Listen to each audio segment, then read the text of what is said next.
Yo, what's up mga kaibigan? Nalina tayo magkwentuhan. Ayon sa reliable source na si Jovan Buha ng The Athletic ay interesado ang Lakers na gumawa ng trade upang makuha si Walker Kessler mula sa Utah Jazz. Ito nga ay sa dahilan na gusto ng Lakers ang ideya na maglaro si Anthony Davis kasama ang isang legit center at rim protector. At nakikita nga nila na magandang fit si Walker Kessler dito. As a rookie ay pang-apat siya sa buong NBA sa blocks, averaging 2.3 blocks per game. Sa first game niya ngayong season ay nagtala siya ng 16 points, 14 rebounds, and 5 blocks on 86% shooting sa field. 23 years old pa lang din nga si Kessler mga kaibigan at may magandang upside o potential na mag-improve pa ng husto. Ang gusto nga ng Lakers management ngayon ay ang bumuo ng team na kahit kapag nag-retire na si LeBron ay hindi nila kailangan sumailalim sa complete rebuild mode tulad ng nangyari sa Cavs at Miami Heat noon. Sa ngayon nga ang sinasabi ng mga report ay interesado ang Lakers. Wala pa naman silang nilatag na potential trade offers o kung may inoffer na nga ba talaga ang Lakers.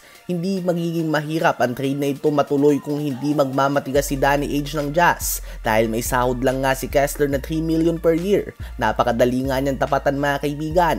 Gusto nyo bang makuha ng Lakers si Walker Kessler?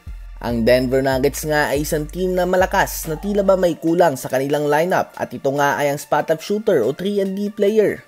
Maaga pa sa season subalit obvious nga ito at malaki ang naging pag-alis sa kanilang team ni KCP at ng iba pang bench pieces mula sa kanilang championship run. Nagtala na nga ng 41 points and 7 3-pointers si Nikola Jokic laban sa Los Angeles Clippers na expected bilang isang team na mahihirapan na makapasok sa playoffs. Subalit hindi pa din nga ito naging sapat upang makuha ang panalo. Wala nga siyang natatanggap na gaanong tulong mula sa kanilang bench.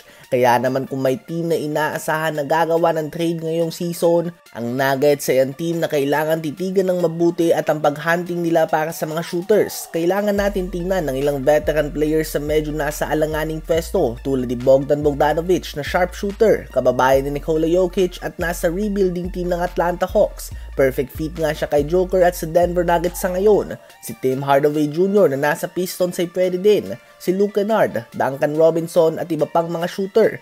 Gusto nyo bang mapunta si Bogdanovic sa Denver Nuggets?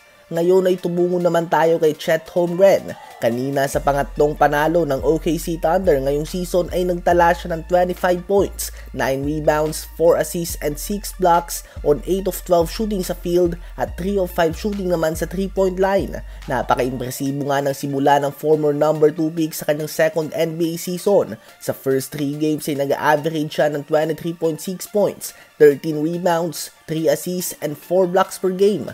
Kung may pagpapatuloy nga ni Holmgren ng ganitong performance o kahit mapanatili niya lang ang 20-point double-double na average while playing great defense, most likely nga ay makakapasok siya sa All-Star lalo na kung mahahawakan ng OKC Thunder ang number 1 seed sa Western Conference tulad ng inaasahan ng madami.